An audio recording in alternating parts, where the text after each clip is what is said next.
जय श्री राम। सुंदरकांड अध्ययन की श्रृंखला में आज हम 39वें चौपाई का अध्ययन करेंगे।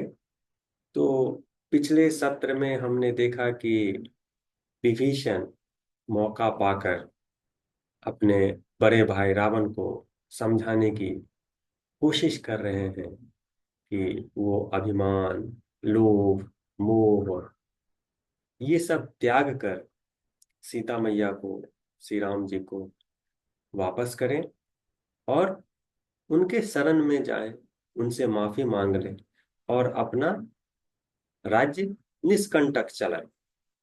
उसी क्रम में आगे क्या समझाते हैं ये इस चौपाई का विषय है।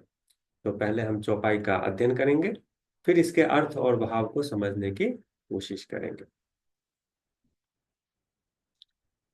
तात राम नहीं नर भूपाला, भुवनेश्वर कलहू कर काला। ब्रह्म अनामय अज भगवंता, व्यापक अजित अनादि अनंता। तो विभीषण जी कहते हैं कि हे भैया, श्री राम कोई साधारण नर नहीं है, श्री राम कोई साधारण राजा नहीं है, ये तो पूरे ब्रह्मांड के राजा है। ये काल के भी काल है, मतलब श्री राम काल से परे हैं, समय से परे हैं। ब्रह्म अनामय अज भगवंता, ये ब्रह्मन है, ये अंतिम सत्य है, इनमें कोई भी विकार नहीं है। ये अज है, अज मीन्स अजन्मा, ये अजन्मा है। व्यापक है, व्यापक मीन्स अनंत है। इनकी कोई सीमा नहीं है। ये अजित है, जिन्हें जीता नहीं जा सकता है। ये अनादि है, इनका कोई शुरुआत नहीं है। और ये अनंत है, इनका कोई अंत नहीं है, मतलब ये इनफाइनाइट। तो विभीषण जी रावण को समझाने की कोशिश करते हैं कि श्री राम अंतिम सत्य है। हम्म, और उनसे पंगा लेना अपने विनाश को आमंत्रित करना है। फिर कहते हैं, गोद्विज धेनु देव हितकारी, कृपा सिंधु मानुष तनुहारी। जन रंजन भंजन खल भ्राता, वेद धर्म रक्षक सुनु भ्राता। गो, द्विज, धेनु, देव हितकारी। तो श्री राम जी गो मतलब गाय, ब्राह्मण, देवता, और फिर तुलसीदास जी ने धेनु का भी इस्तेमाल किया है। धेनु और गाय दोनों एक ही है, गो धेनु। तो यहाँ स्ट्रेस है। हमारे हिंदू धर्म में गाय को खास महत्व दिया गया है, और ये इस चौपाई से भी परिलक्षित होता है। गो द्विज धेनु देव हितकारी, इसके हितकारी है। इन सब के हितकारी है। कृपा सिंधु मानुष तनुहारी, और जितने भी प्राणी है, मनुष्य और भी प्राणी, इन सब पे कृपा बरसाने वाले ये कृपा के सागर है।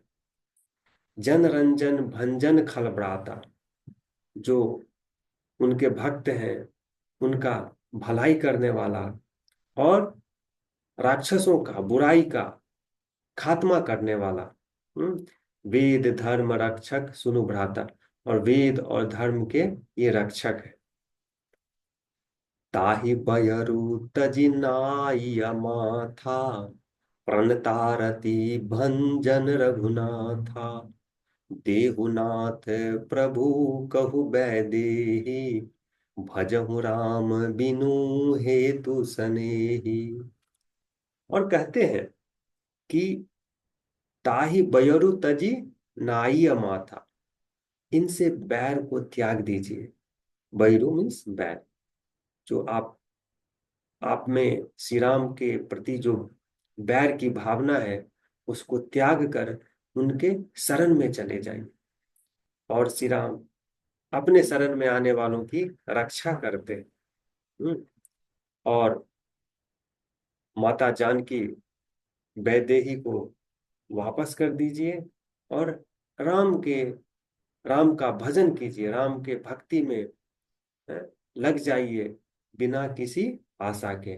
भजहु राम बिनु हेतु सने, शरण गई प्रभु ताहु न त्यागा, विश्वद्रोह कृत अग जेहि लगा लागा।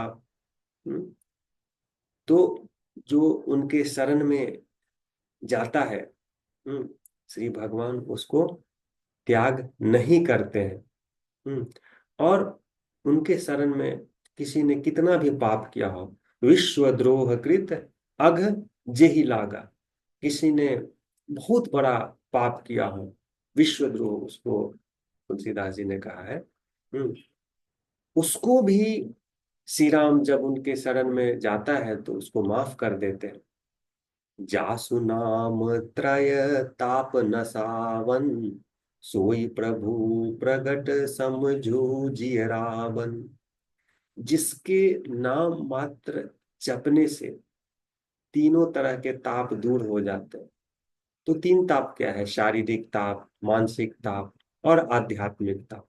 हम्म, आप उन प्रभु के इन उन प्रभु को समझाइए, वही प्रभु इस शरीर में जो राम के नाम से जाने जा रहे हैं प्रकट हुए हैं। सो अंतिम सत्य ही श्री राम के रूप में प्रकट हुए। तो इस चौपाई में तुलसीदास जी ने बहुत अच्छे से समझाया है कि श्री राम कोई और नहीं, अंतिम सत्य है, अंतिम सत्य है। बाकी जितने भी देवी देवता हैं सभी उन्हीं के उन्हीं उन्हीं का परिलक्षण है। उन्हीं का अलग अलग रूपों में मैनिफेस्टेशन है। अब हम दोहे का पाठ करते हैं। बार बार पद लागऊं, विनय करऊं दस शीस, परिहरि मान मोह मद, भजहु कौशलाधीश।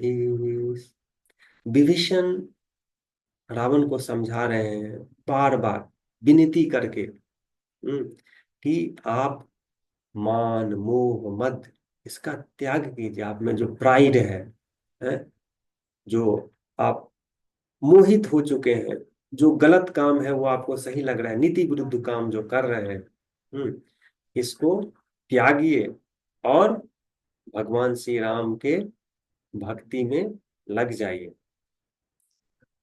मुनि पुलस्ति निज शिष्य सना, कही पठई यह बात, तुरत सो में प्रभु सन, कही पाए सुअवसर तात।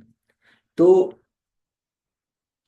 विभीषण जी कह रहे हैं कि मुझे मुनि पुलस्ती, तो मुनि पुलस्ती रावण के दादा है। तो ये उनका संदेश है, उनका संदेश है जिसमें उन्होंने कहा कि हे विभीषण, जैसे ही तुम्हें मौका मिले सुअवसर को प्राप्त करके, है, तुम रावण को समझाने की कोशिश करो, वो प्रभु राम से बैर न ले। तो इस चौपाई में तुलसीदास जी ने श्री हनुमान जी को अंतिम सत्य के रूप में व्यक्त किया है, उनको पहचाना है, और यही संदेश हम सबको दे रहे हैं। तो इस तरह से चौपाई 39 खत्म होता है। अगले सत्र में हम चौपाई 40 का पाठ करेंगे। धन्यवाद।